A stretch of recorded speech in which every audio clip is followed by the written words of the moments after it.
Donc, comme Hélène l'a dit, bonjour, bienvenue à tous là, pour cette conférence. C'est le rôle, en fait, le titre, c'est le rôle de l'aérochambre et de l'appareil de désencombrement bronchique.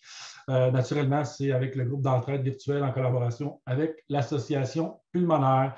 Comme Hélène l'a dit, ça fait maintenant 9 ans que je travaille pour Trudel Médical International.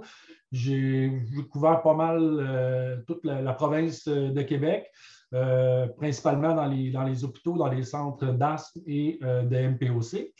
Et en contrepartie, il y a 3 parties à ma conférence. À chaque fin de partie, il y a ma collègue Joanne Roy, qui est inhalothérapeute, qui a été inhalothérapeute en milieu hospitalier pendant plusieurs années. Elle est enseignante au programme de technique d'inhalothérapie au Cégep de Sainte-Foy et elle est travailleuse autonome à titre d'éducatrice et conférencière en santé respiratoire. C'est elle qui va vous expliquer les instructions et le fonctionnement là, des appareils après chaque partie. Donc, l'objectif de la présentation aujourd'hui, un petit survol de l'asthme et de la maladie pulmonaire obstructive chronique, l'importance d'une chambre à retenue valvée.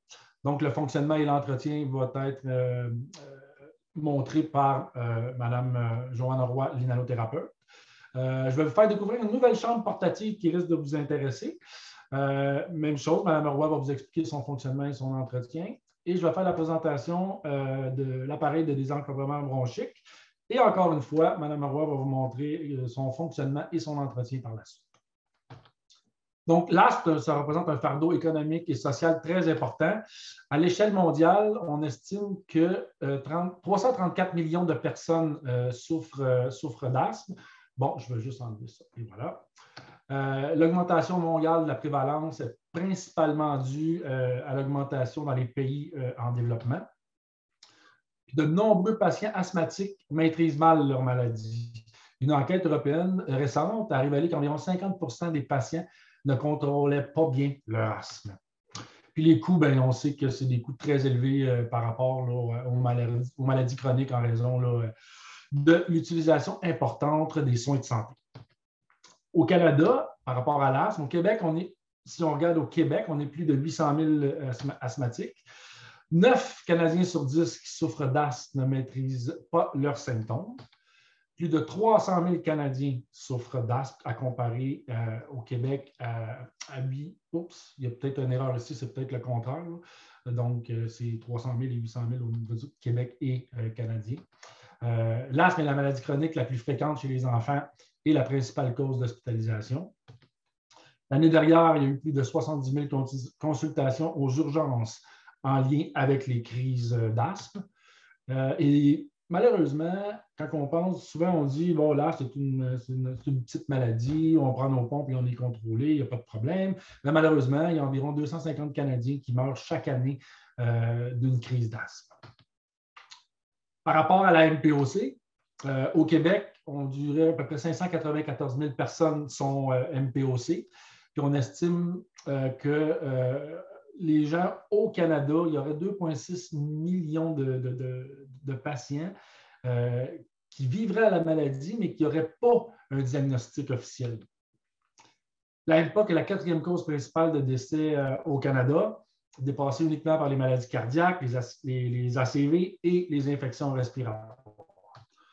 Les hospitalisations des personnes atteintes de MPOC durent en moyenne une dizaine de jours et coûtent environ 10 000 chacune par hospitalisation. Et le coût total des hospitalisations des personnes atteintes de MPOC est estimé à environ 1,5 milliard de dollars par année. C'est énorme. Les médicaments inhalés sont la pierre angulaire du traitement de l'asthme et de la MPOC. Toutes les lignes directrices, que ce soit les lignes, le GINA, les GOLD, c'est toutes des lignes directrices nationales et internationales qui privilégient justement l'inhalation comme méthode d'administration privilégiée. Les médicaments à inhaler permettent leur administration ciblée dans les poumons. Les effets secondaires sont réduits par les médicaments à inhaler comparativement aux médicaments systémiques, donc les médicaments qu'on prend soit par la bouche ou en injection. Et on obtient souvent l'effet thérapeutique juste avec une fraction de la dose requise en inhalation versus par une voie orale ou autre. Une mauvaise technique d'inhalation est fréquente et provoque une augmentation des dépenses et des exacerbations. Une exacerbation, c'est un patient qui a besoin d'utiliser ses pompes plus fréquemment ou que son état initial s'est aggravé. Donc, quand on a une mauvaise technique d'inhalation, on réduit naturellement la quantité de médicaments qui va être administré au poumon. Donc, on diminue notre maîtrise de la maladie. Et malheureusement, une mauvaise maîtrise de la maladie, ça fait qu'on va se faire prescrire d'autres médicaments et ça va coûter encore plus cher. Donc, par rapport à l'augmentation des coûts, on pense que 25% de toutes les dépenses consacrées aux inhalateurs sont gaspillées en raison d'une mauvaise technique d'inhalation. Donc, l'optimisation de l'administration au poumon du médicament inhalé va améliorer la prise en charge de la maladie. Bonne technique d'inhalation, meilleure maîtrise de la maladie, donc réduction de dépenses en soins de santé. Les aérosols doseurs, c'est le format d'administration de médicaments en aérosol, par aérosol le plus largement prescrit. Donc, je viens de le dire, le format le plus largement prescrit. Le plus large éventail de classes de médicaments également. C'est les moins chers. Donc, au niveau des coûts des soins de santé, l'aérosol doseur est beaucoup moins cher que les autres médicaments, que ce soit en poudre, en trithérapie, peu importe. Donc, si on n'est pas un aérosol doseur, le coût est vraiment moins élevé avec les aérosols doseurs. Les erreurs les plus fréquentes qu'on va voir chez les patients, c'est omettre d'expirer avant d'inhaler, l'activation non coordonnée avec l'inhalation, une respiration trop rapide ou peu profonde, et une inhalation incomplète ou l'omission de retenir.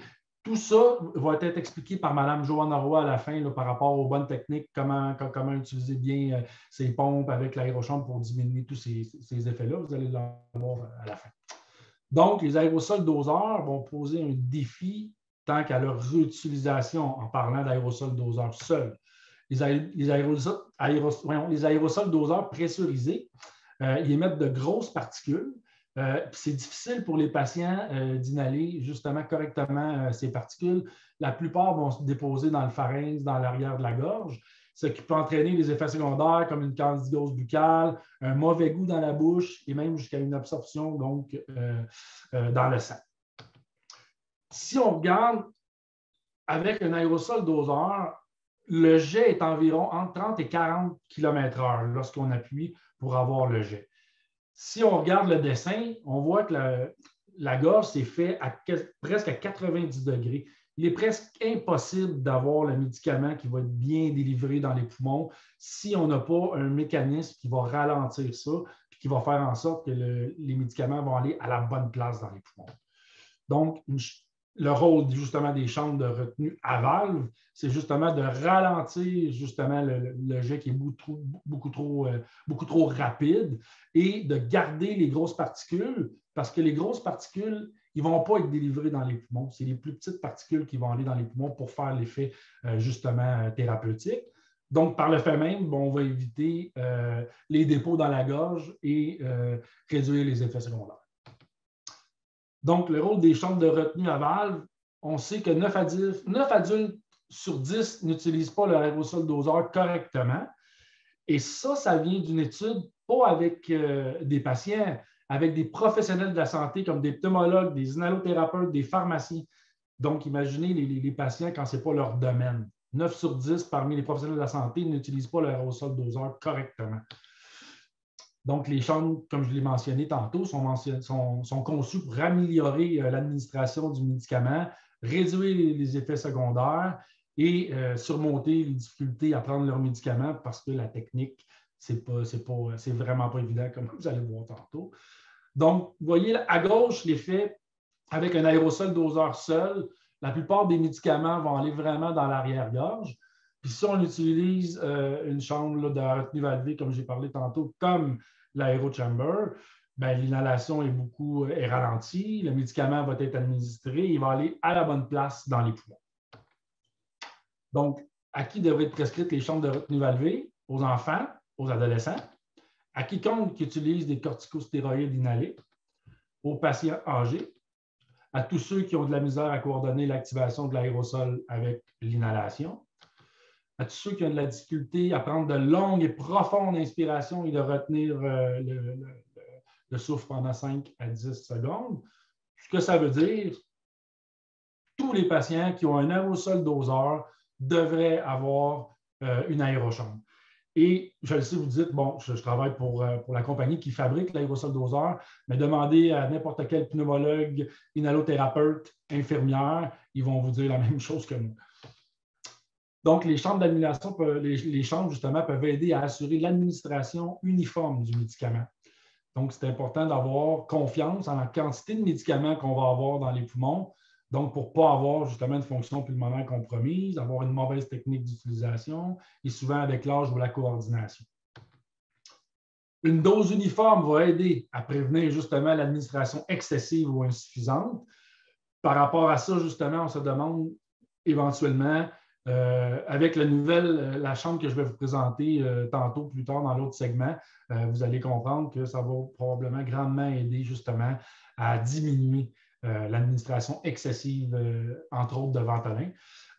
Donc, réduire le nombre d'ajustements de doses, donc d'augmenter les doses, que ce soit qu'un corticostéroïde ou autre, et s'assurer que le patient va bien recevoir la dose qui a été prescrite.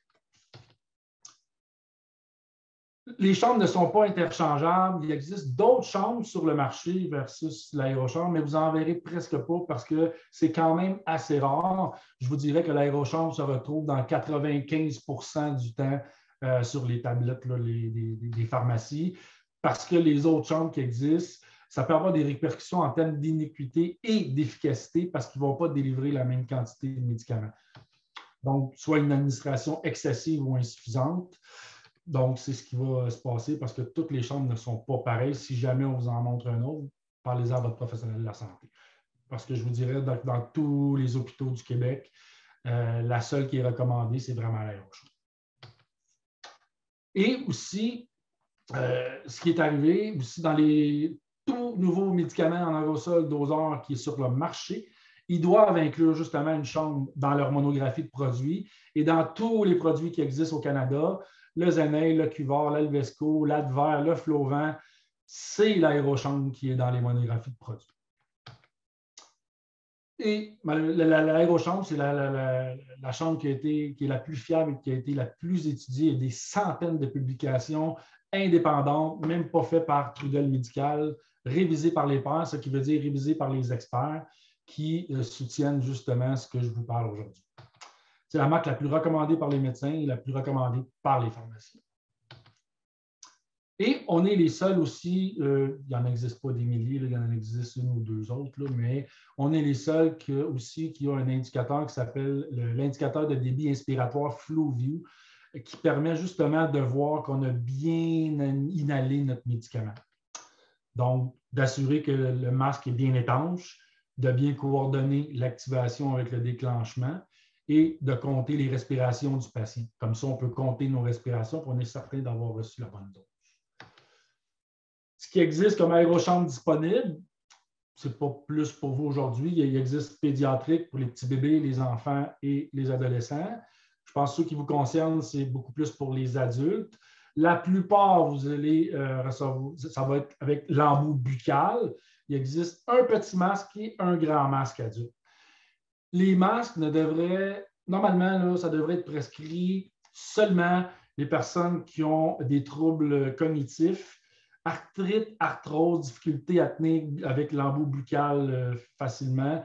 C'est pas mal les trois là, que je vous dis. Si vous n'avez pas ces conditions-là, vous devriez avoir l'embout buccal. Quelquefois aussi avec un patient qui a une capacité pulmonaire là, vraiment, vraiment très, très réduite. Peut-être qu'un masque peut être fait pour eux. Mais la plupart du temps, je vous dirais, dans 90 % des cas, c'est l'embout buccal.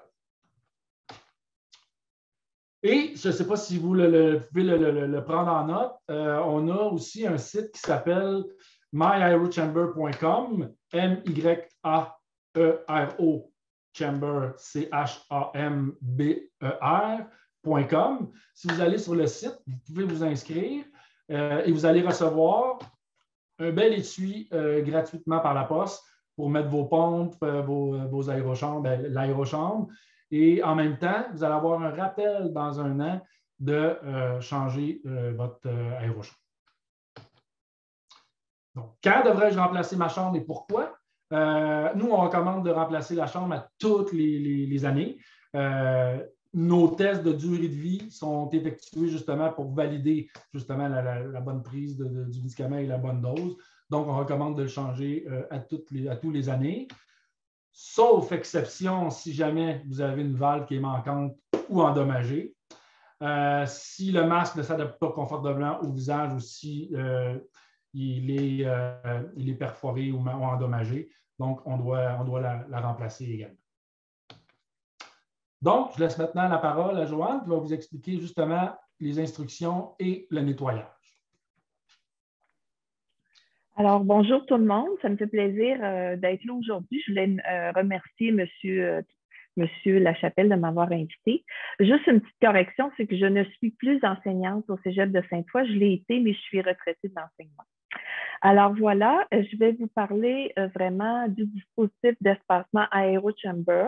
Alors, lorsque c'est le temps de l'utiliser, tout ce qu'on doit faire, c'est vous prenez votre aérosol doseur, vous en avez deux modèles. Vous avez le modèle avec la petite pièce buccale comme ça et qui est plutôt rectangulaire et vous avez celui avec la petite pièce buccale ronde.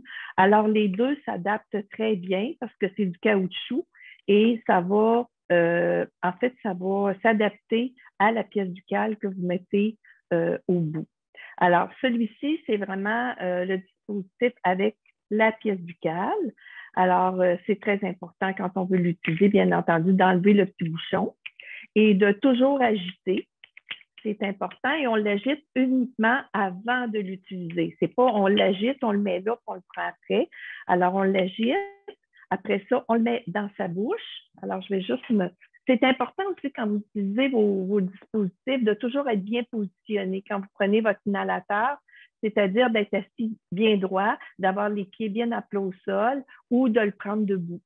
Alors, ce qu'on fait, c'est qu'une fois qu'on l'a agité, on met le dispositif, on met la pièce buccale dans la bouche en fermant bien les lèvres autour. Il ne faut pas obstruer la pièce buccale avec notre langue.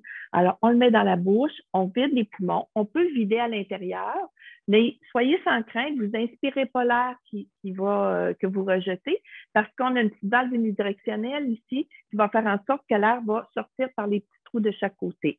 Alors, on l'agite, on le met dans la bouche, on vide. On pèse.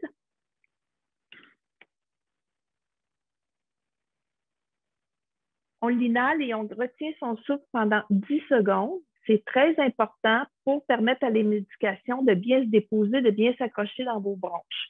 On essaie de le garder 10 secondes. Il y en a qui sont capables, on dit au moins 5 à 10 secondes. Et une fois qu'on a gardé notre souffle, on expire, on rejette l'air par le nez. Alors, pourquoi rejeter l'air par le nez? Parce que l'air sort plus tranquillement. Ça permet de retenir plus de particules à l'intérieur. Alors, comme ça, vous allez avoir plus de particules de médicaments qui vont se déposer dans vos poumons. Quand vous prenez une pilule et vous l'avalez, c'est la pilule au complet que vous avalez. Mais quand vous inhalez un produit, un médicament, vous ne savez jamais exactement quelle quantité de médicament qui va être retenu. Alors, c'est très important de bien respecter toutes les étapes pour optimiser le dépôt de la médication et en même temps, ça va rendre votre médicament plus efficace. Si vous n'êtes pas capable de retenir votre respiration, comme c'est le cas chez les petits-enfants, les jeunes enfants, bien, ce que vous pouvez faire, c'est que vous respirez. Chez les adultes, on dit à peu près 3-4 inhalations dans le dispositif. Alors, ça va donner ça. Je le mets dans la bouche, je vide.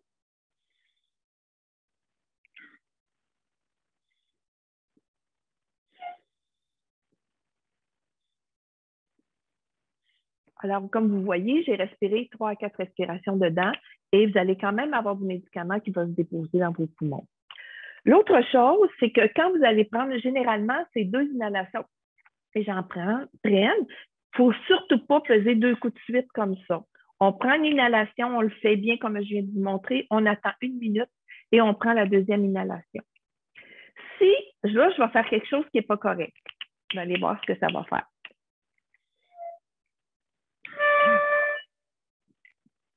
Avez-vous entendu le petit sifflet? Alors, si vous l'avez entendu, il ne faut pas que ça siffle. Quand ça siffle comme ça, c'est parce qu'on a tiré trop fort, le débit est trop rapide et ça va faire de la turbulence. Les particules vont s'entrechoquer entre elles et ça va éviter que le médicament descende bien dans vos poumons. Alors, comme on disait tout à l'heure, si vous êtes des adultes et que vous n'avez pas de problème cognitif, que vous êtes capable de bien fermer votre bouche autour, vous n'avez pas besoin d'avoir un dispositif comme ça avec un masque.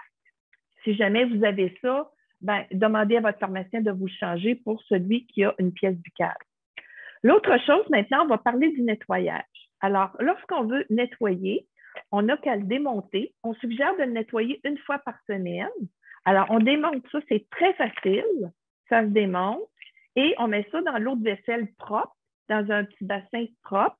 Vous pouvez laisser tremper jusqu'à 15 minutes si vous le désirez. Puis après ça, vous le rincez à l'eau tiède. C'est très important pour le faire sécher de ne pas essuyer l'intérieur. Pourquoi qu'on n'essuie pas l'intérieur? Parce que si on essuie l'intérieur, ça va faire de la statique. Quand vous allez prendre votre médicament, le médicament va s'accoler sur les parois à cause de la statique que vous allez avoir créée parce que vous allez l'avoir essuyé. L'autre chose, bon, ça peut toujours aller au lave-vaisselle, mais il faut faire attention aux chaleurs extrêmes. Il faut aussi faire attention pour pas qu'il y ait des particules alimentaires qui s'accumulent, surtout dans la partie ici, pour éviter de les inhaler. Alors, voilà, je vais juste vérifier si je vous dis, m'assurer que je n'ai rien oublié. Dites-vous que quand vous prenez un aérosol doseur, comme quand vous utilisez un aérosol doseur avec ça, que ce soit avec ou sans, c'est très important de respirer de façon continue. Alors, et le dispositif comme ça aide aussi ça permet d'allonger le temps que les particules vont avoir que vous allez avoir pour les inhaler. Alors voilà, je crois que on ne fait pas bouillir ça, on fait parce que ça pourrait fondre. Et puis voilà, je pense que j'ai tout dit. Je ne sais pas, M. Lachapelle, est-ce que j'ai oublié quelque chose? Je pense que tout est beau. C'est beau. Bon, on va continuer pour la deuxième partie. Et voilà. Donc, c'est ça. Aujourd'hui, je vais vous présenter une nouvelle chambre portative 2 en 1 qu'on a appelée, au lieu d'AeroChamber, c'est Aero2Go. Vous allez comprendre le pourquoi 2Go. C'est normal que vous ne le connaissiez pas encore. On a beaucoup de professionnels de la santé qui ne le connaissent pas encore parce que malheureusement, notre lancement de produits s'est fait pendant la pandémie.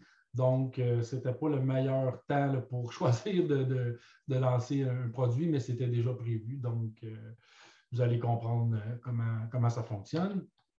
En fait, et voilà. Bon. Okay. En fait, c'est une nouvelle chambre d'espacement 2 en 1, munie d'un outil protecteur qui est spécialement conçu pour être utilisé lors de vos déplacements à l'extérieur de la maison. Ça permet une meilleure administration du médicament en comparaison de l'inhalateur seul, comme je vous avais mentionné. Très facile à utiliser et nettoyer.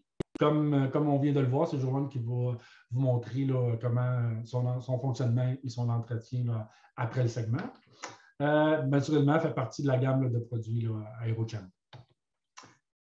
Ce qu'on sait, c'est qu'en situation d'urgence, il peut être difficile de s'administrer un médicament inhalé parce que les patients, souvent, vont paniquer et ils vont se shooter régulièrement du médicament parce qu'ils veulent être sûrs d'absorber leur médicament. 88% des gens ont l'impression que leur médicament inhalé ne fonctionne pas toujours bien. C'est énorme. On sait que pendant l'exacerbation, les patients sont à bout de souffle, tous, paniquent. Donc, ce qui va nuire à l'efficacité d'inhaler avec un inhalateur seul. On a le souffle court, on a de la difficulté à prendre de grandes respirations. Puis comme on sait, puis Joanne va vous le confirmer, la meilleure façon d'utiliser un inhalateur, c'est de prendre une respiration lente et profonde puis de retenir son souffle. Quand on est en crise, ce n'est pas toujours facile. Et on sait que quand on fait une crise, justement, les exacerbations, ça se produit souvent à l'extérieur de la maison sans qu'on s'y attende. Donc, on a développé le produit à partir de personnes qui souffraient d'asthme et de MPOC. La compagnie est basée est au Canada, est basée à London, en Ontario. Donc, on a fait venir des patients justement pour voir qu'est-ce qu'ils voudraient. On a fait différents prototypes, on a même fait des prototypes là, en accordéon. Et ce qui ressortait vraiment pour les patients, ce qu'ils voulaient, c'est qu'ils voulaient que leur inhalateur soit à l'intérieur de la chambre. La majorité des adultes n'utilisent pas de chambre d'inhalation, surtout quand ils sont en déplacement. C'est trop gros, je suis gêné, je pense que ça ne change rien. Mais on voit la majorité, la plus grande raison, si on veut, c'est vraiment que c'est trop encombrant, c'est trop gros, je ne traîne pas ça, etc. Et si on regarde aussi, ça, c'est des questionnaires qu'on a fait passer là, au-dessus de pas loin de 1000 patients. 55% n'utilisaient jamais de chambre avec leur inhalateur, 32% de temps en temps, et 13% seulement utilisaient constamment une chambre avec leur inhalateur. Les catégories de patients ciblés pour l'Aero2Go, on parle des enfants avec asthme, donc 5 ans et plus. Dès que l'enfant est capable de prendre l'embout buccal, l'Aero2Go va lui convenir. Les adultes qui souffrent d'asthme persistant de 18 à 64 ans et plus, quand on est capable de prendre l'embout buccal. Les adolescents qui souffrent d'asthme persistant. Et ce qu'on voit aussi présentement, les professionnels me le disent, il y a beaucoup d'adolescents qui ne voulaient pas l'aérochambre, c'est trop encombrant, je suis capable tout seul. Et depuis que l'Aero2Go est sorti, il y a beaucoup d'adolescents qui le prennent dorénavant et qui voient vraiment une différence. Et les personnes ayant reçu récemment le diagnostic de MPOC, l'âge moyen était de 59 ans, mais tout patient MPOC qui utilise son Ventolin à l'extérieur de la maison, l'Aero2Go va être parfait pour lui. Donc, on va vous l'expliquer. C'est vraiment ça que le produit là, a l'air. C'est une chambre d'espacement 2 en 1 avec les tuyaux protecteurs. Très facile à utiliser. Facile d'accès en cas d'urgence. Vous allez voir, le joint va vous le montrer. C'est très facile à ouvrir. La chambre sert d'étui protecteur justement pour l'inhalateur. On garde l'inhalateur dans la chambre. Et Joanne va vous le montrer aussi tantôt. Là, il faut enlever le capuchon pour le mettre dedans. Et c'est un pneumologue qui m'a dit ça justement pas plus tard que la semaine passée. Il y a une patiente qui avait son Ventolin, mais son capuchon s'était défait. Elle est allée au garage gonfler son pneu. Elle a pris son petit bouchon de pneu, le mettre dans ses poches le temps qu'elle gonflait le pneu. Et plus tard dans la journée, elle a fait une crise d'asthme. Elle a pris son inhalateur justement parce qu'elle était en crise rapidement. Et quand elle a pris son inhalateur, elle a malheureusement inhalé le bouchon du pneu et elle a eu besoin d'une bronchoscopie pour aller chercher le bouchon pour l'enlever des poumons. Donc, avec l'Aero2Go, un événement comme ça ne pourra jamais arriver parce que l'inhalateur est protégé. Très résistant, fait de façon très, très durable. Matériaux antistatiques à l'intérieur de la chambre, exactement comme l'aérochambre. Donc, ça permet une meilleure administration du médicament en comparaison, comme je vous ai mentionné tantôt, de l'inhalateur seul. On sait qu'avec l'inhalateur seul, il y a 10 fois plus de dépôts de médicaments qui vont aller dans le pharynx, dans le fond de la gorge. Et beaucoup plus va se rendre avec l'aérochamber que je l'ai mentionné tantôt. La majorité des gens ignorent qu'ils n'utilisent pas leur inhalateur de la bonne manière. Et seulement, comme j'ai mentionné tantôt également, un patient sur 10 n'utilise pas correctement son inhalateur. Toutes les directives respiratoires mondiales recommandent d'utiliser une chambre pour les personnes de tous âges. Comme je l'ai mentionné tantôt, lorsqu'on a un inhalateur, on devrait automatiquement avoir une chambre. Il y a de plus en plus de pharmaciens qui vont dire aux patients que si vous ne prenez pas la chambre, vous gaspillez votre argent parce que le médicament ne va pas à la bonne place. Et il y en a même qui vont jusqu'à l'obliger quand une personne prend un inhalateur. Donc, vous voyez la différence. À gauche, vous avez la chambre avec l'inhalateur. L'exemple avec un Ventolin. Puis ce qu'on sait, ce qui se passe justement quand on est en crise, des fois, on panique puis on pense qu'on n'a pas le temps de mettre la chambre et tout ça. Mais regardez, vous avez, excusez pour l'anglais, je ne sais pas pourquoi, en bas, c'est nos délais. Donc, aucun délai lorsqu'on le prend. On a 100% de la dose. Et jusqu'à 5 secondes, on a encore jusqu'à 80 du médicament.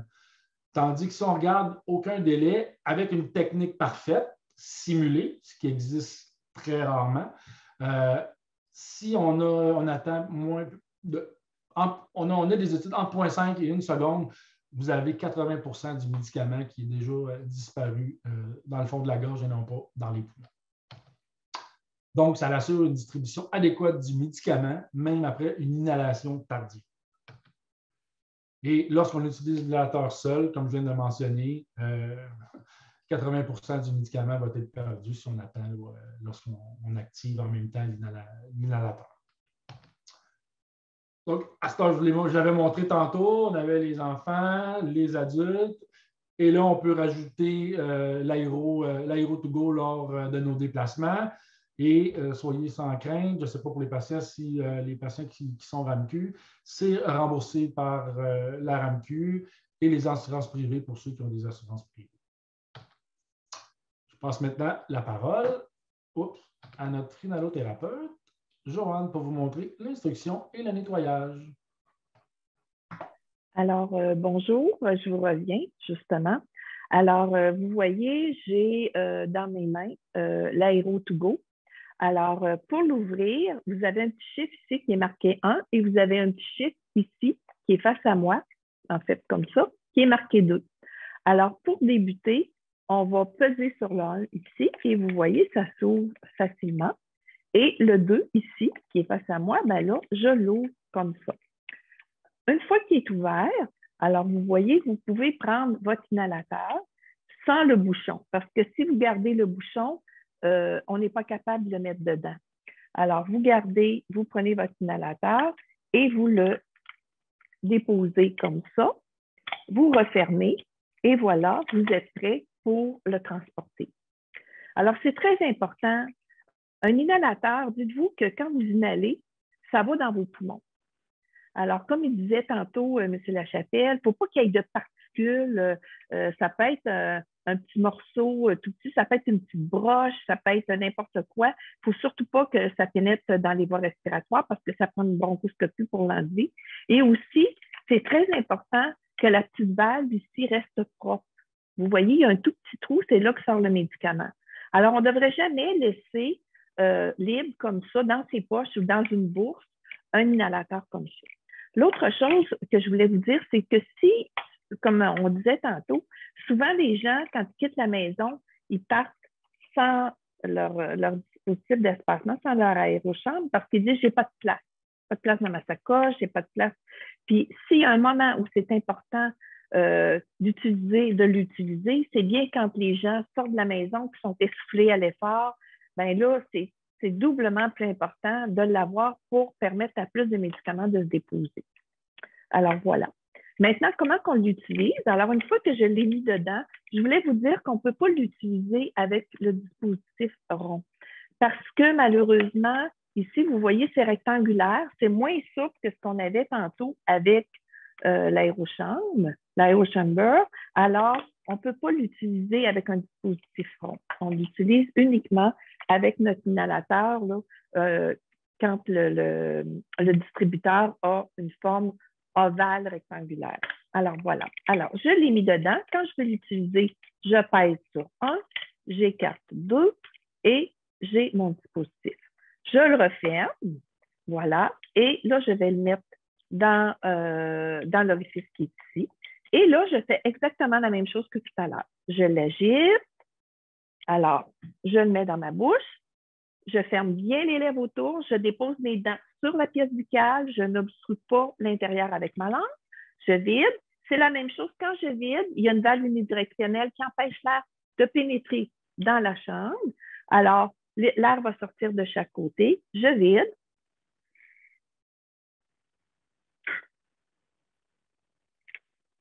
J'inhale le plus longtemps possible, profondément. Je garde mon souffle 10 secondes et je vide par le nez. Pour ce qui est du reste, c'est exactement le même mode d'administration. La seule différence, c'est qu'on n'a pas de sifflet. Alors, pourquoi pas de sifflet? Parce que si vous êtes en public et vous le prenez mal, ce serait gênant que les gens entendent siffler le bruit du sifflet. Alors, c'est pour ça qu'il n'y a pas de sifflet pour celui qui est portatif.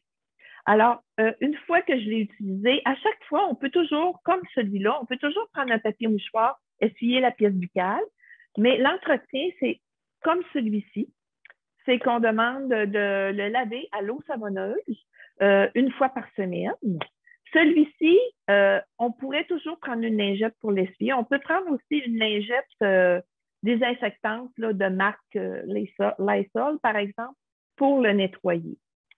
Mais sinon, c'est l'eau savonneuse propre, on le rince à l'eau tiède, et puis celui-ci, c'est plus permis de l'essuyer à l'intérieur.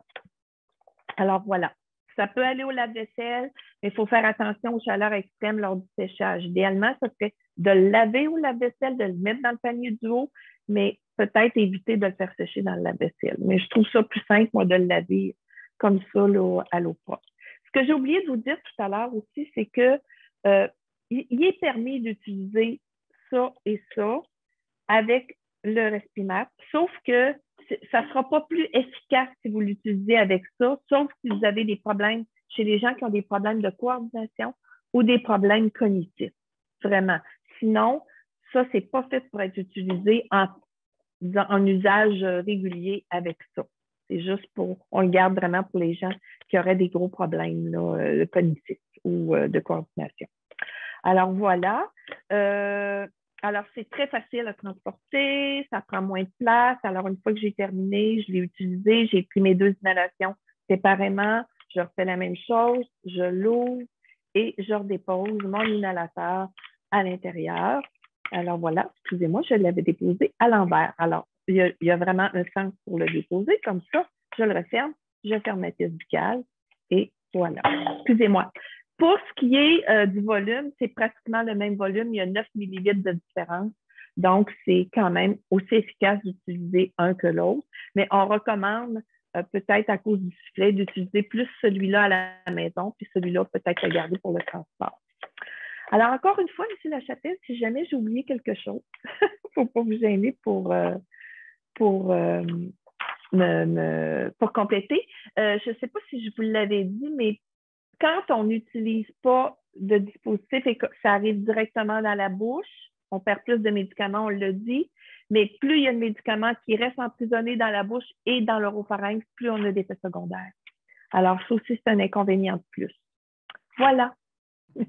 La seule chose que je pourrais ajouter, que j'ai déjà entendu, c'est qu'avec le Respimat, des fois, il y en a aussi, sans avoir tous les problèmes que tu as mentionnés, Joanne, il y en a que j'ai entendu parler par des inhalothérapeutes là, dans les hôpitaux. Des fois, il y en a qui s'étouffaient avec. Fait que si ça vous arrive souvent, ben là, vous pouvez prendre l'aérochambre avec. C'est ça. Ou quand il s'étouffe en prenant le Respimat, c'est parce qu'il tire. Quand les gens utilisent le Respimat, il ne faut pas tirer. Il faut vraiment l'inhaler à débit normal, comme quand vous respirez. Mais bien sûr, profondément et longtemps.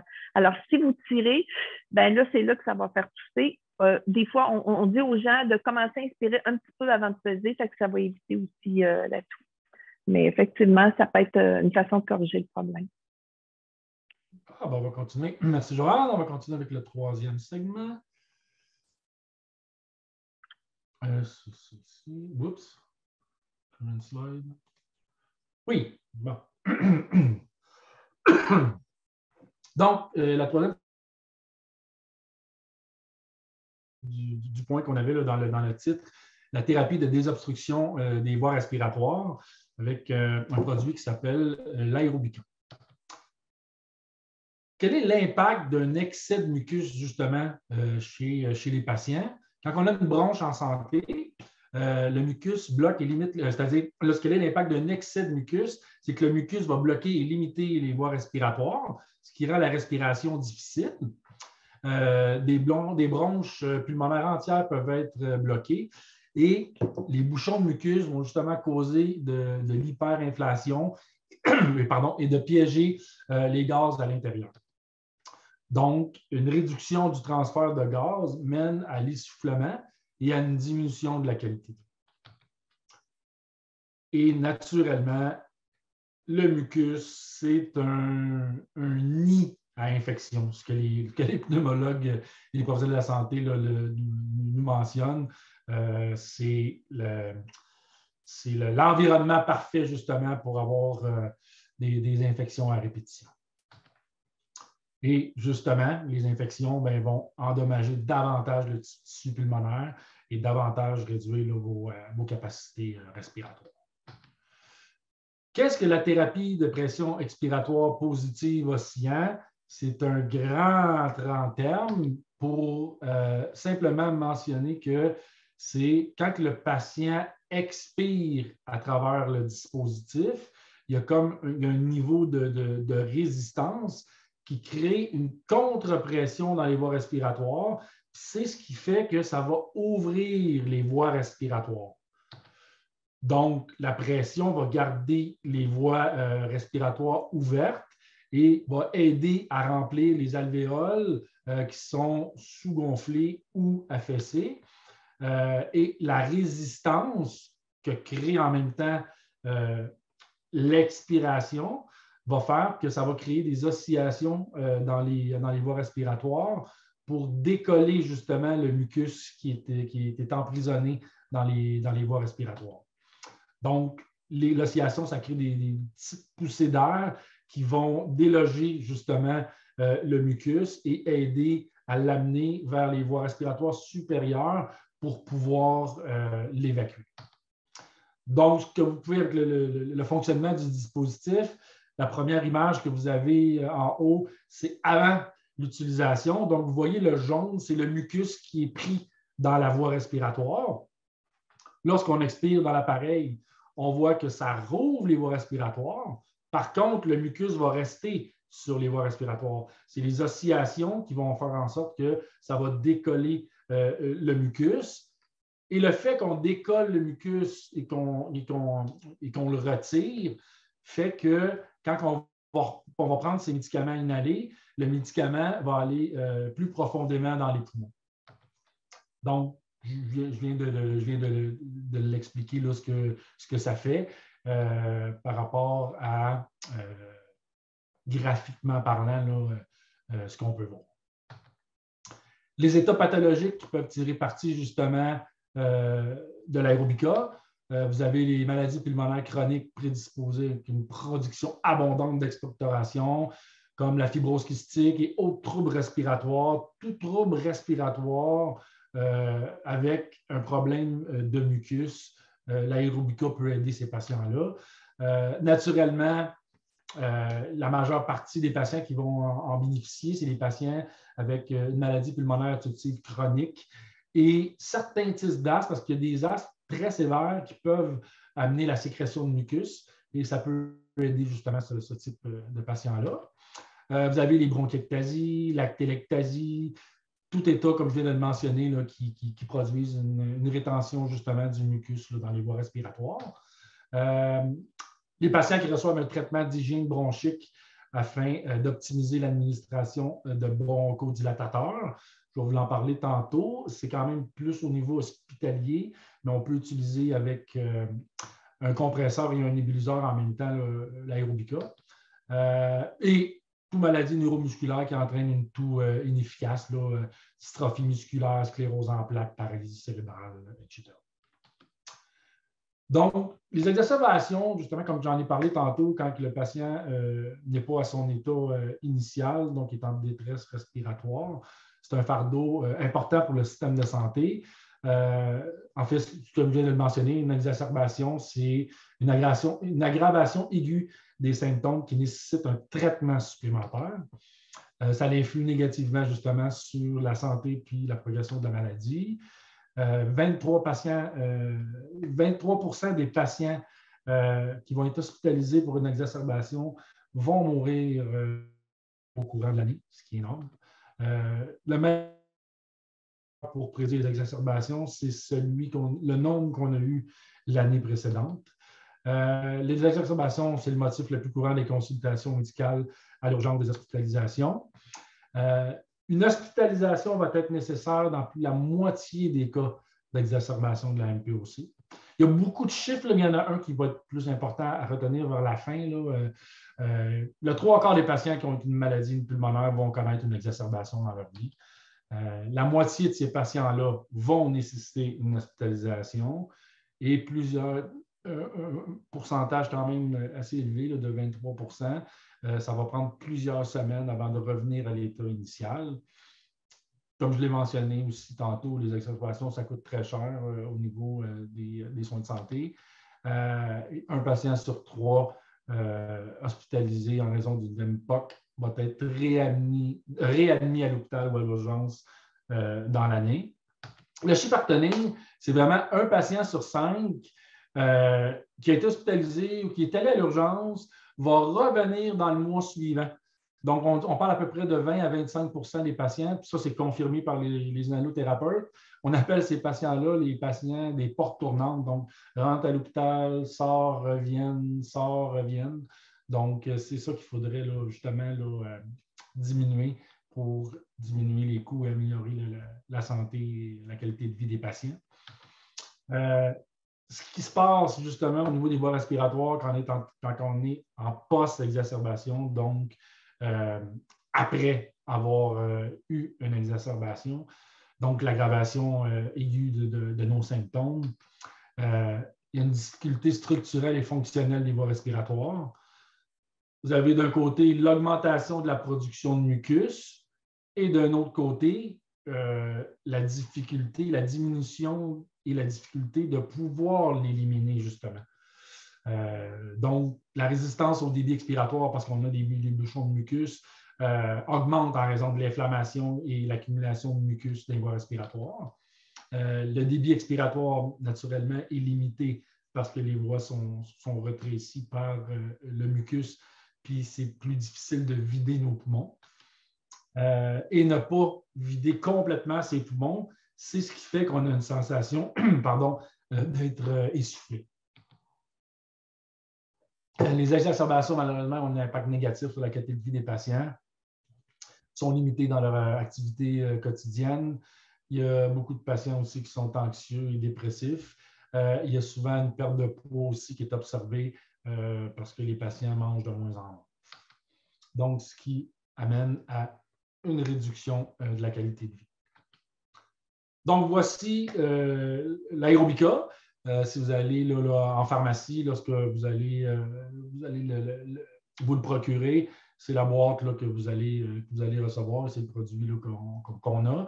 Si vous voulez en apprendre plus, je pense qu'Hélène peut le mettre aussi dans le chat, à trudelmed.com, mieux respirer. Vous allez avoir aussi plus d'informations sur l'aérobika, la maladie, etc. Donc, ce qu'on sait du dispositif aérobika, on réduit les exacerbations, on améliore les fonctions pulmonaires, on améliore la ventilation aussi également, la qualité de vie par le fait même, et j'en parlerai pas aujourd'hui, mais de prise en charge de la maladie de façon économique, ça veut dire qu'on réduit les coûts autant pour le patient que pour le système de santé en utilisant aérobika, juste en le rajoutant dans nos traitements usuels. Donc, voici l'aérobika. Vous avez un orifice pour le nébuliseur. Tantôt, j'en avais parlé. On peut utiliser là, avec un compresseur et un nébuliseur. Pour ceux qui savent c'est quoi là, un nébuliseur et un compresseur, des fois, on a besoin de médicaments supplémentaires en nébule, qu'ils appellent justement. On peut faire les deux. Les professionnels de la santé pourront vous l'expliquer.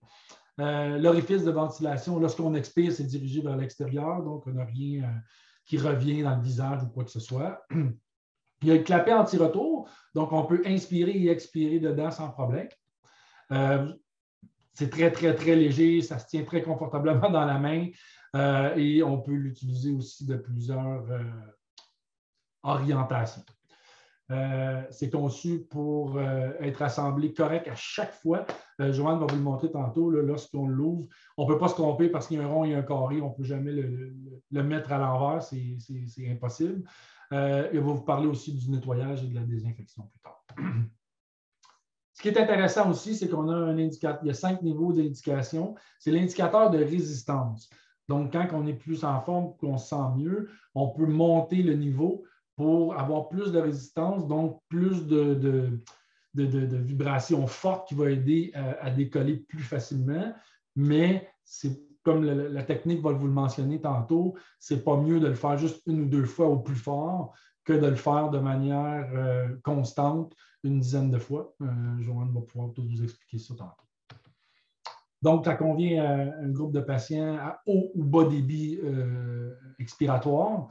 Ça, c'est des termes pour dire 30 litres à 30 litres. 10 à 30, ça veut juste dire que des fois, des journées, on file moins bien, on a plus de difficultés, ou des fois, on est plus en forme, on peut monter la résistance.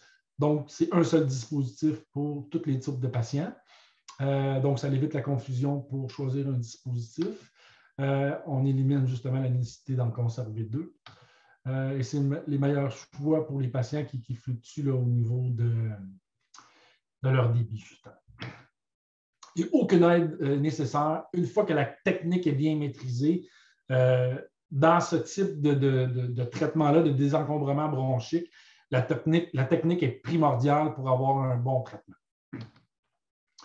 Ça, je vous l'ai mentionné, 5 réglages. On peut régler la résistance faible et élevée. Le réglage est conservé même pendant qu'on fait le nettoyage, capable de s'ajuster à chaque patient.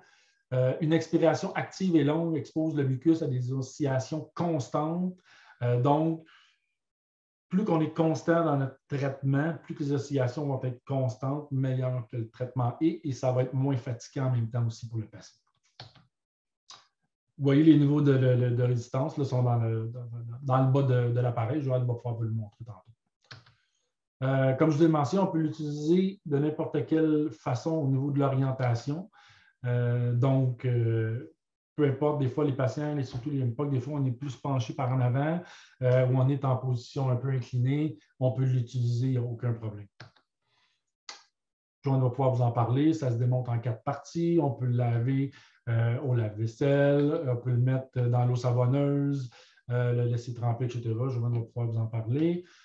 Les méthodes de désinfection aussi, il existe plusieurs méthodes de désinfection. De toute façon, tout est bien indiqué dans le guide là, du patient.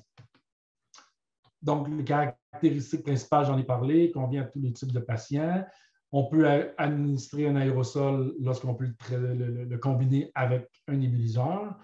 On peut régler justement de 1 à 5 au niveau des pressions expiratoires qu'on veut.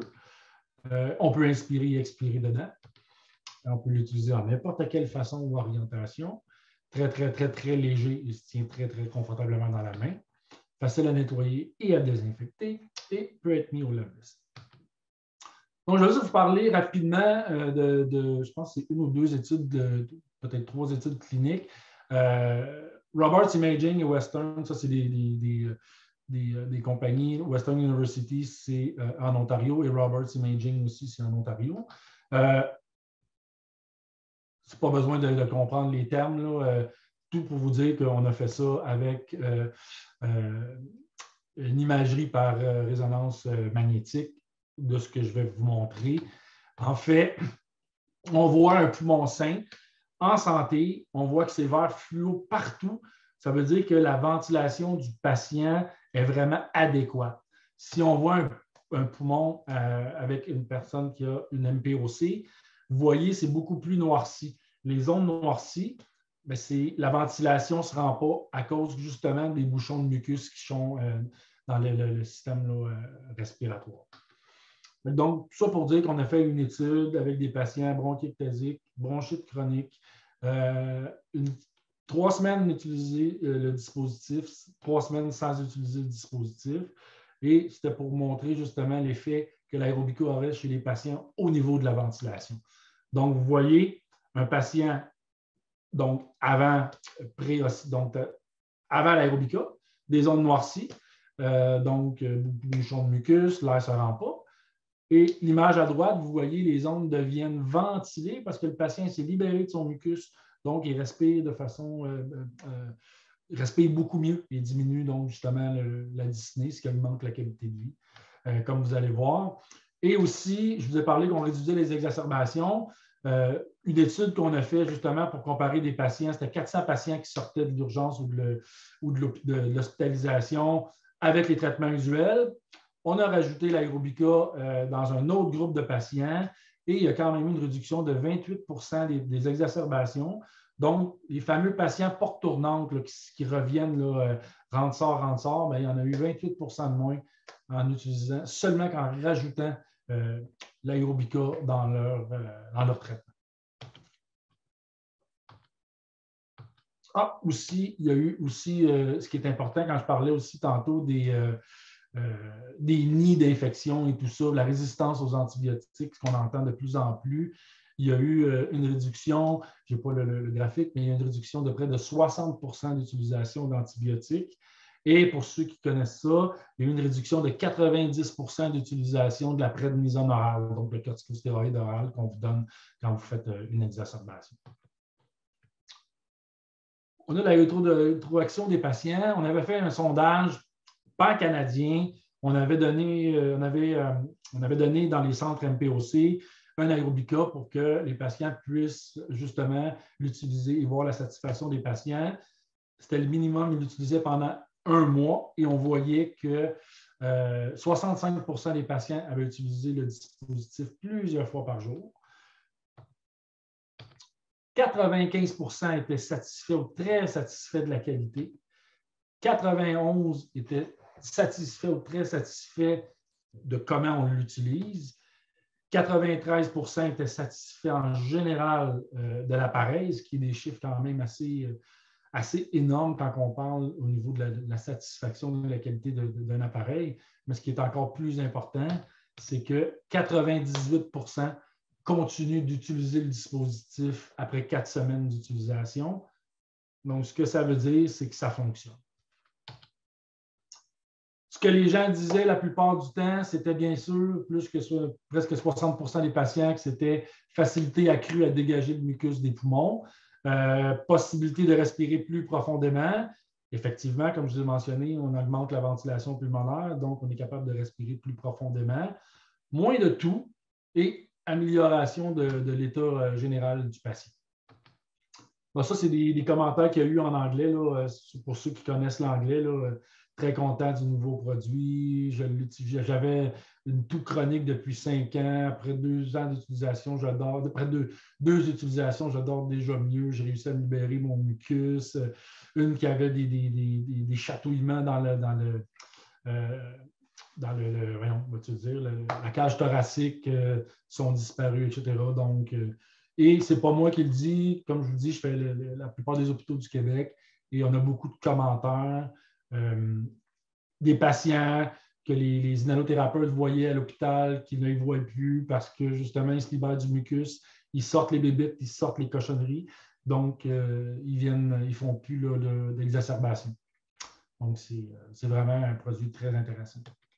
Donc, en résumé, le système Aerobica, il n'y a pas de médicaments, très facile à utiliser.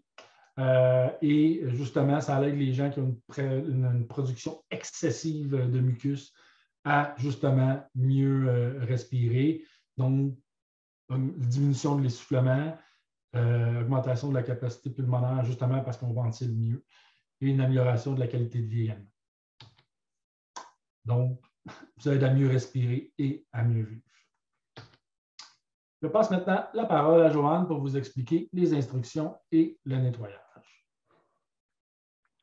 Alors, bonjour. Mais avant de vous parler des instructions, je vais vous parler un petit peu de mon expérience avec ce dispositif-là.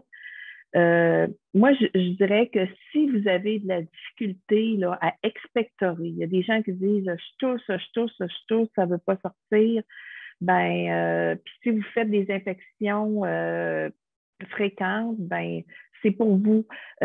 Écoutez, les gens qui ont fumé, on a des cils vibratiles dans nos bronches qui agissent comme des balais qui permettent aux sécrétions de sortir, un peu comme une vague. Et puis, quand les gens ont fumé, ces cils-là sont détruits ou endommagés. Et c'est pour ça que les gens ont tellement de difficulté à faire monter les sécrétions parce que le balai ne passe plus. Alors, il faut essayer de se plier à ça pour justement éviter de tousser là, pour aller chercher ça là, dans le bout des orteils, comme les gens nous disent. C'est très important, si vous êtes embarrassé, par exemple, si vous dites « je me lève le matin, moi, et à tous les matins, je tousse puis je crache », c'est très important de le faire en vous levant avant de prendre vos médicaments, parce que vos médicaments en inhalation, parce que si vous êtes très embarrassé et vous prenez vos inhalateurs, la médication va rester prise dans les sécrétions, donc c'est beaucoup moins efficace. Puis aussi, les bronches vont être moins ouvertes. L'autre chose, c'est que ça améliore, comme on a dit, la ventilation. Ça agit un peu comme quand vous expirez les lèvres pincées, hein, on sait que ça crée une résistance. Quand vous expirez les lèvres pincées, qu'est-ce que ça fait? C'est que chez les gens, par exemple, qui ont de la MPOC, la bronche, au lieu d'être ronde, elle peut être écrasée à l'expiration. Elle s'écrase. Fait que quand elle s'écrase, qu'est-ce que ça fait? Elle s'écrase tellement que l'air reste emprisonné dans les alvéoles. Quand on fait l'expiration des lèvres pincées ou qu'on utilise l'aérobika, ça fait une contre-pression qui permet d'ouvrir et de garder la bronche plus ouverte. L'air va sortir plus facilement et puis ça va permettre un meilleur renouvellement d'air. Donc, ça va améliorer la pression partielle de l'oxygène dans vos alvéoles et ça va faire diminuer la pression partielle du CO2. Le CO2, c'est le déchet que produit notre corps, le déchet gazeux qui est produit par notre corps. Alors, c'est très important de garder les bronches propres. Moi, je dis que le matin et le soir, vous devriez faire ce qu'on appelle votre hygiène bronchique ou ce qu'on appelle la toilette bronchique. Et ça va vous aider grandement. Alors, comment ça fonctionne? C'est qu'on le met dans la bouche, tout simplement, puis on respire dedans. Alors, l'important encore, c'est d'être bien positionné, d'être bien assis. Quand je dis bien assis, c'est d'avoir les oreilles, les épaules, les hanches bien alignées, puis les pieds bien à plat au sol.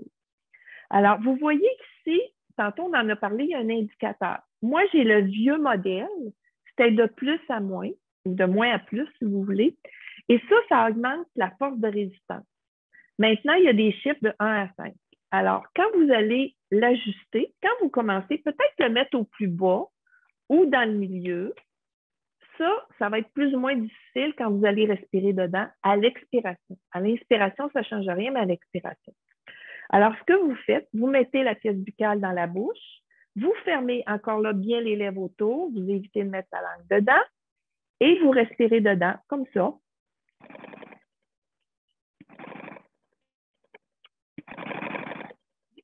Si vous lisez le mode d'instruction dans le petit livre, qui est en plusieurs langues en passant, ils vont vous dire que votre expiration devrait être 3-4 fois plus longue que votre inspiration et vous devriez faire une petite pause à l'inspiration. Ce que ça donne ça.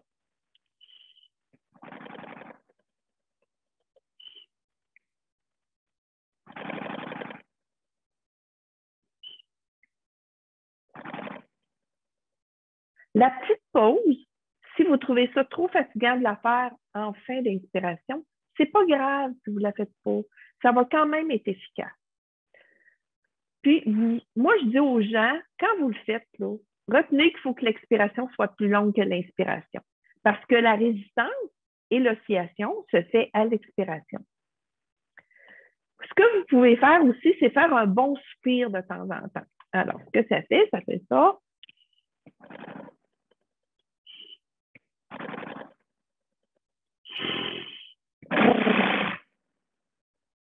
Vous allez sentir que ça va vibrer plus fort, puis vous allez sentir que c'est efficace. Comment de temps on fait ça? Dans le petit livre, on parle de 10 à 20 minutes. Bon, moi, j'ai des gens à qui j'avais enseigné comment l'utiliser. Ils sont arrivés chez eux, ils ont lu toutes les instructions, ils l'ont fait à la lettre, 20 minutes de temps. Alors, ils me rappellent, ils disent, Joanne, j'en fais plus. C'est épuisant, je suis fatiguée, je suis étourdie quand je fais ça. Oubliez le 20 minutes. Ce qui est important, c'est de le faire minimum 2 fois par jour. Si vous êtes en exacerbation, que ça ne va pas bien, il n'y a pas de limite à le faire. C'est sûr qu'on ne vous demandera pas de faire ça journée longue, mais il n'y a pas vraiment de limite. Mais au moins 2 fois par jour quand ça va bien. Vous le faites pendant à peu près 5 à 10 minutes, mais en arrêtant. Vous le faites 4-5 respirations, vous avez envie d'être étourdi, vous attendez un petit peu, vous le reprenez. Alors, vous faites 2 séances comme ça de 5 à 10 minutes avec des périodes de repos. Une fois que vous avez trouvé la façon pour vous qui est le plus confortable, bien, vous pouvez le laisser là ou vous pouvez jouer avec. Comme on disait tantôt, vous pouvez y aller vers le plus ou vers le chiffre 5. Quand vous commencez à être fatigué, vous le ralentissez. Vous pouvez le mettre plus bas. C'est vraiment selon votre tolérance. L'effet secondaire qui peut arriver, c'est devenir étourdi. Mais si vous commencez à avoir des étoiles, ben là, continuez pas. Arrêtez un petit peu. Quand les étoiles partent, vous le reprenez. On ne peut pas vous ramasser à terre. C'est normal. Ça peut créer ce qu'on appelle une diminution du retour veineux parce que ça crée une pression positive dans les poumons. Et c'est normal que ça peut faire une petite chute de pression, puis c'est ça qui va faire que vous allez être étourdi. Alors, écoutez-vous, écoutez votre corps. Dites-moi, ah, je suis moins bien, là, je viens étourdi, ou des journées vous êtes plus fatigué, ben à ce moment, prenez des périodes plus longues de repos. L'autre, les contre-indications sont indiquées dans le petit livre. L'autre chose qui peut arriver, c'est si vous avez un problème avec vos tympans, ben ça aussi, ça peut peut-être jouer. L'autre chose, quand vous l'utilisez, ne gonflez pas les joues. Parce qu'on veut pas, on veut que les bronches s'ouvrent. Si vous gonflez les joues, ben, au lieu que ça gonfle les bronches, qu'est-ce qui va arriver? Ben, l'air va tout rester dans vos joues. Alors, c'est important d'avoir les joues bien aplaties quand vous le faites. Comme ça, je le répète.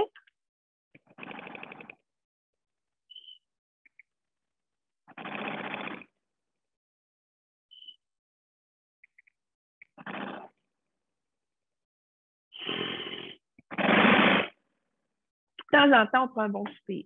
Vous allez sentir que c'est pas mal plus efficace, mais c'est plus fatigant. Alors, pour la façon de le faire, comme je vous dis, matin et soir, avant de prendre vos médicaments en inhalation, si vous avez des médicaments à prendre en inhalation, si vous utilisez vos inhalateurs juste le matin, faites-le le soir avant de vous coucher. Le matin, c'est normal d'avoir plus de sécrétion parce que nos glandes à mucus produisent autant de sécrétion la nuit que le jour, mais comme la nuit, on est couché puis on dort, ça s'accumule. Alors, le matin, c'est très important. Moi, je connais des gens qui allaient à l'hôpital 3-4 fois par année pour des exacerbations, qui vont faire une exacerbation par année traitée à la maison parce qu'ils l'utilisent. Si vous avez un effort à faire, j'ai une dame, moi, elle me disait, quand je sais que je sors de la maison, je le fais avant de le faire. Premièrement, si j'ai des sécrétions, ben, je vais pratiquer aussi ma toux dirigée. Après l'avoir faite, je vais vous le montrer tantôt comment on fait ça. Puis, ça me libère les bronches. Alors, souvent, ça m'évite de tousser et cracher quand je suis en public. Puis, en même temps, si ça augmente la ventilation, ben, ça augmente la quantité d'oxygène qu'il va y avoir dans votre sang, puis ça chasse le CO2. Alors maintenant, comment on le nettoie, comment on le démonte? C'est très facile. Alors, vous retirez la pièce buccale.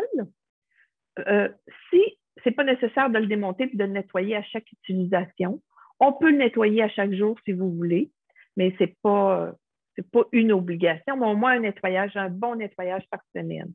Alors, on démonte la pièce buccale. La petite partie du bas, vous avez des petites encavures ici, chaque côté. Vous mettez vos doigts dedans, vous tirez et vous avez le petit réceptacle du bas. Vous avez la partie qui contient le petit clapet et vous avez l'autre partie. Vous mettez ça dans l'eau savonneuse propre. Ça, je vous dirais, c'est important de le nettoyer souvent parce qu'il peut se ramasser des sécrétions dedans. Des fois, c'est de la salive, parce qu'à force de respirer dedans, ça peut arriver qu'il y ait de la salive qui se ramasse dedans. Alors, de le laver à l'eau savonneuse propre, vous pouvez la laisser tremper et vous le rincez à l'eau claire et vous le laissez sécher sur un linge propre. Par exemple, moi, je dis aux gens, faites-le le soir avant de vous coucher, puis ça va sécher durant la nuit, puis le lendemain matin, vous allez pouvoir l'utiliser. Tantôt, on a noté plusieurs façons d'en faire la stérilisation. Moi, je connais des gens qui l'utilisent et je l'ai fait avec eux. La façon la plus simple, c'est que vous mettez de l'eau dans un chaudron pour la cuisinière, vous faites bouillir l'eau, vous pouvez mettre une petite grille dans le fond pour éviter que ça touche le fond, mais généralement, ça flotte. Vous laissez 5 minutes bouillir et ça va stériliser votre appareil. Surtout quand vous avez une infection respiratoire, ben, c'est important de le stériliser comme ça. C'est le plus simple, je trouve, parce que l'eau de Javel, des fois, il faut s'assurer qu'il ne reste pas d'eau de Javel dedans, il faut que ce soit bien rincé. Moi, je trouve que c'est la façon la plus efficace. Maintenant, une fois qu'on a fait notre exercice, c'est bien beau, mais là, les sécrétions qu'on a réussi à décoller, si on avait des sécrétions qui étaient collées sur les parois, ils ont décollé, mais là, ils ne sortiront pas toutes seules. Il faut tousser. Je vais vous montrer une technique de ce qu'on appelle la toux dirigée. Alors, la toux dirigée, c'est pour faire monter les sécrétions qui, une fois que les sécrétions sont décollées, on les fait monter, puis après ça, ben, on les crache. Alors, voilà. Encore une fois, on s'assoit bien. Je vais me placer de côté, vous allez voir. On s'assoit bien, les pieds bien à plat au sol, les épaules dégagées.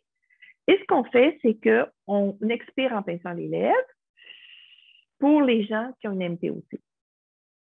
On expire en pinçant les lèvres. On prend une grande respiration, la plus grande qu'on est capable de prendre. On gonfle nos poumons. On se penche à 45 degrés, puis on fait comme si on avait une vis en avant, puis on fait de la buée. Ça fait... On se remonte. On remplit. On fait la même chose. On se repenche et on fait... On fait ça 3 à 4 fois. La 4e fois, au lieu de faire de la buée dans la vis, on tousse. Et vous pourriez le faire là, maintenant. Là. Vous pourriez le faire. Allez chercher un papier mouchoir puis faites-le. Allez voir. On le fait ensemble. Alors, on vide les poumons. On prend une grande respiration. Et là, on fait... On se remonte. Il faut toujours garder la tête droite. Il ne faut pas que la tête soit penchée parce que ça bloque ici. Alors, on vide. On prend un grand souffle. La prochaine, on va vraiment tousser. On vide. On prend une grande respiration. Et si vous avez des sécrétions, ça devrait, il y a des grosses chances que ça sorte. Surtout après avoir fait votre exercice avec ça. Alors, ça, c'est une façon préventive de garder d'éviter les infections respiratoires. On le dit. Quand il y a du mucus, les microbes, en fait, tout ce qui est bactéries, virus, ils adorent ça, ils se nourrissent de ça, puis ils se développent. Alors, voilà. Je pense que j'ai pas mal fait le tour. Alors, si je répète, oubliez le 20 minutes. Séance 5 à 10 minutes le matin en vous levant et le soir avant de vous coucher. Après ça, vous faites votre tout dirigé, comme je viens de vous montrer. Puis après ça, vous prenez vos inhalateurs. Vous pouvez le faire plusieurs fois par jour. Comme je vous dis, il n'y a pas de contre-indication à le faire 5-6 fois si vous voulez, en autant que vous vous respectiez. Il ne faut pas s'épuiser avec ça. Il faut vraiment, et vous allez voir, vous allez trouver votre niveau de confort. J'ai oublié de remonter mes parties. Hein? Là, vous allez dire, Joanne, la pièce buccale, elle va-tu là ou ça va là? Vous ne pouvez pas vous tromper, elle ne rentre pas de ce bord-là. Elle rentre juste ici. Voyez-vous? Quand vous venez pour le monter, vous dites, il va-tu comme ça ou il va comme ça? Bien, il ne rentre pas comme ça. Fait que c'est très facile. Vous voyez, il rentre, vous le mettez du côté qui rentre. C'est la même chose pour ça. Regardez, il ne rentre pas. On a juste à le tourner. Voilà. Il faut s'assurer qu'il est bien asséché, par exemple, parce que faut éviter d'inhaler de l'eau du robinet. Ce n'est pas bon pour les bronches. C'est très léger. Moi, je l'ai utilisé. J'ai fait une trachéite. Je l'ai utilisé. Je me promenais dans la maison, puis je l'avais dans la bouche comme ça, puis je me promenais dans la maison, puis je le faisais avec. Puis ça m'évitait, croyez-moi, que ça m'a évité de tousser pour m'époumoner, pour faire sortir mes sécrétions. Alors là, je laisserai la parole à M. Lachapelle. Je sais je vois une main levée, mais je ne sais pas si on est rendu à la période des questions. Puis, est-ce que j'ai oublié quelque chose? Voilà. Moi, j'ai terminé. Merci, Joanne. Je pense que c'était très complet. Merci. Donc, si Hélène, on passe à la période des questions, moi, je vais laisser Joanne, la professionnelle de la santé, répondre. Si jamais elle a des questions concernant le produit ou quoi que ce soit, bien, je pourrais lui répondre.